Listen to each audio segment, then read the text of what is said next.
I'm Joshua Hanlon here at the Museum of Science and Industry in Chicago, and I'm in the new Brick by Brick exhibit with Adam Reed Tucker, and Adam's going to tell us about the International Space Station build here. So, yeah, this is the International Space Station. We wanted to convey that structures are just bound to the Earth, and on a personal level, I wouldn't say that this is one of my favorite structures because it's overly functional, so there's not too much aesthetic to it. So as an architect and as a designer, it's not one of my favorites, but I do appreciate the functionality in the space station. Obviously, anything that's in space is 100% function. There's no form follows function. It's function follows form, or, anyway, the point is that to me, what I wanted to do is LEGO has done a lot of NASA-related and space themes, and typically the space sets have gotten a lot better. They've started using some gold instead of trans blue,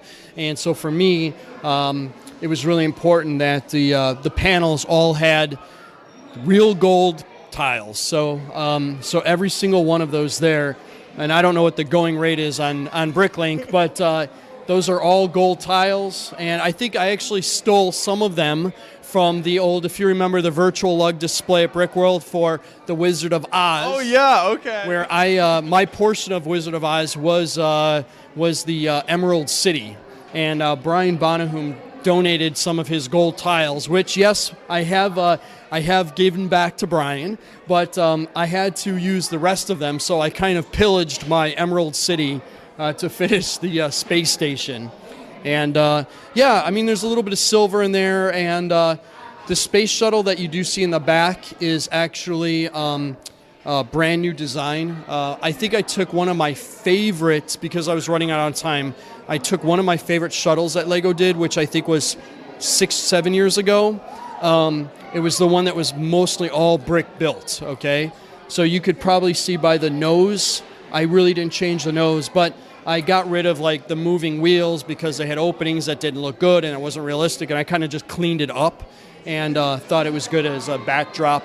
And that's it for the space station. That one is super fragile. It looks like, I was going to ask you, like you've got a lot of the trans clear bricks holding it up. We actually, the idea for this was we wanted it pitched, or at least I did, at 15 degrees in the X and Y dimension.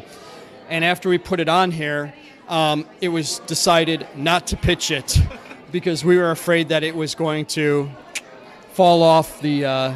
But we'll see. We might change it. We might put it down on the black so you get more of a view. And but yeah, it's fun to show people that architecture and engineering is not limited to just Earth. That it's also obviously in space as well. So. And with this build in particular, you've got a great backdrop there as well. Did you build that with a backdrop in mind, or did the museum add that once you had the build done? Well, we knew that the scale was going to be about 4.5 by 4.5 feet, and we thought having a curved backdrop so there's no hard lines, so you kind of feel like you're lost in space, and it gives you that forced perspective. So the museum did a great job kind of having a view of Earth, what we all see down here when astronauts are shooting images back.